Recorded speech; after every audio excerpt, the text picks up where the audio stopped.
As the European Court of Human Rights has affirmed in McCann, in a decision rendered by the court in 1995, the right to life is the most fundamental provision of the European Convention.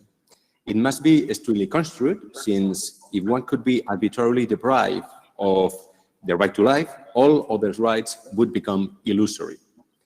Interestingly, its protection has undergone a major evolution during the last decades, because on one hand, it has been strengthened, since the death penalty is no longer considered illegitimate, but at the same time, it has been weakened, because it has lost its hegemonic nature. It is agreed nowadays that the right to life can be limited by other fundamental rights under certain circumstances. Member state legislation on abortion and euthanasia are the result of a balance between the right to life and other fundamental rights, mainly the right to privacy.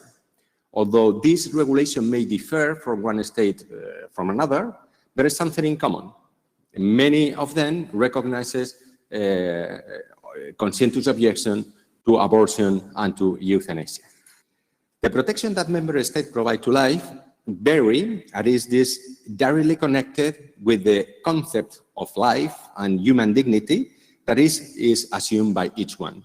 It is quite clear that under these different approaches, there are important questions of ethical, philosophical, religious nature in relation to the value and life and human dignity. The European Court of Human Rights has tended to remain neutral in this topic, because according to the Grand Chamber, in VO versus France, a decision rendered in 2004, it would be inappropriate to impose a single moral standard on member states. Consequently, determining when life begins or ends is something that falls within their margin of appreciation, considering that there is no scientific and legal consensus about these questions. However, if we analyze the Strasbourg Doctrine on the right to life, as summarized by the Grand Chamber in these sentences, in this decision I have mentioned previously, it can be affirmed that the court has not succeeded in being that neutral. According to its doctrine, first, the unborn is not considered a person in the sense of the holder of the right to life.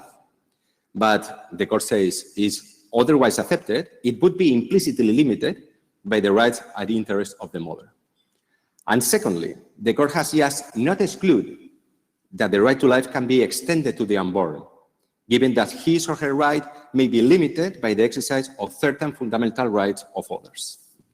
As this trend is not completely alien to the Council of Europe, I think that the Strasbourg Court cannot ignore that the margin of reappreciation it affords to member states to define the key elements of the right to life should be translated into respect for the convictions of those who are health professionals that can be forced, obliged to intervene, to take part in these kind of actions in abortion and euthanasia.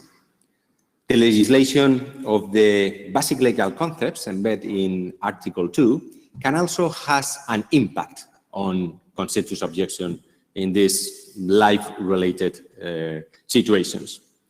The protection of the right to life demands a consistent approach to face the current challenges that science and medicine is posing and those that the future may hold.